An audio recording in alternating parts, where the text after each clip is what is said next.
할렐루야. 오늘 함께 나눌 말씀은 누가복음 10장 33절에서 34절까지의 말씀입니다. 제가 대표로 봉독할 때이 귀로 들으시고 가슴에 새기시기를 주 이름으로 축복합니다. 어떤 사마리아 사람은 여행하는 중 거기 이르러 그를 보고 불쌍히 여겨 가까이 가서 기름과 포도주를 그 상처에 붓고 싸매고 자기 짐승에 대어 주막으로 데리고 가서 돌보아 주니라. 아멘.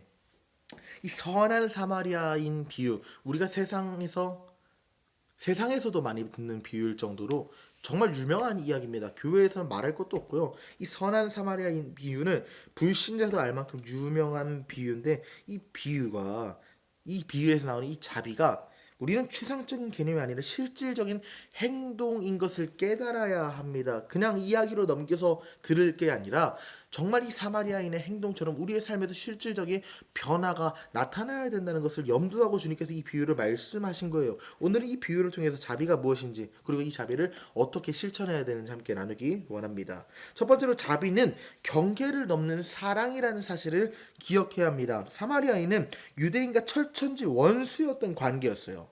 그렇기 때문에 이 쓰러진 유대인을 도왔다는 것은 말이 안 되는 거예요. 원수를 사랑하는 거예요.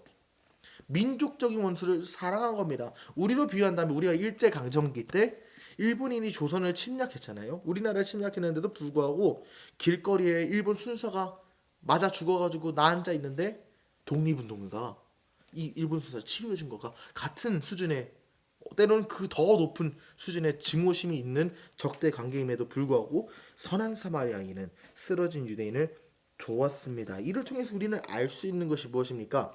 자비는 인간관계에 있어서 편견과 경계를 넘는 사랑이라는 것이죠. 마태복음 5장 44절에서 뭐라고 우리에게 말하고 있습니까? 너희 원수를 사랑하며 너희를 박해하는 자를 위하여 기도하라, 이렇게 말하고 있어요. 이것을 가능케 하는 게 바로 자비라는 것입니다. 자비를 통해서 나를 박해하는 자를 품어주고 용서하고 그를 위해 기도하는 태도로 우리는 삶을 살아갈 수 있다는 것이죠.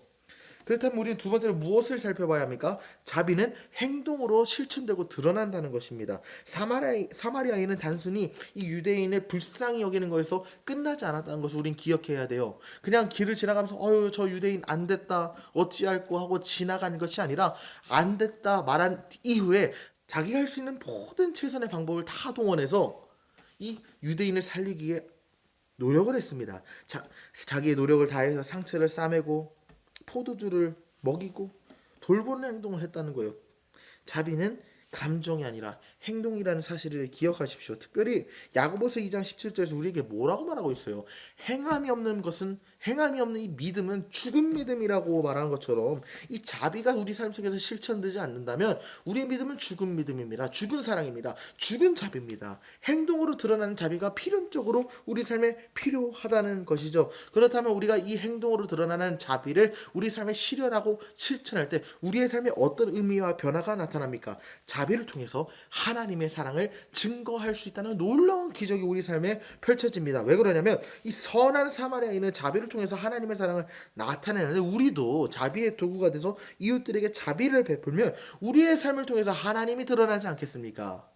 우리의 삶을 통해서 하나님이 영광 받으시지 않겠습니까? 우리의 삶을 통해서 하나님이 기뻐하지 않으시겠냐는 말이에요. 우리가 삶 속에서 자비를 드러내는 것은 나를 높이기 위한 것이 아니라 하나님을 높이고 하나님을 찬양하기 위한 행동이라는 것을 기억하십시오. 당신의 선심이, 당신의 헌신이, 당신의 희생이 하나님을 찬양하게 합니다. 열방이 하나님을 경배하게 만든다는 사실을 잊지 말아야 합니다.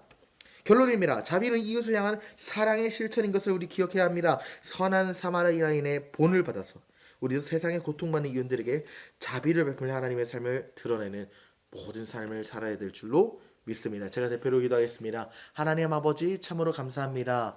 내가 자비롭기 원합니다. 하나님의 뜻 가운데서 자비로운 삶을 살기 원합니다. 주님이 역사하셔서 우리의 평생의 삶을 통해 긍휼과 자비가 흘러가게 하시고, 그 긍휼과 자비를 통해 하나님이 드러나고 찬양받으시고 영광 받으시는 거룩한 인생 될 수 있도록 인도하여 주옵소서. 예수님의 이름으로 간절히 기도합니다. 아멘.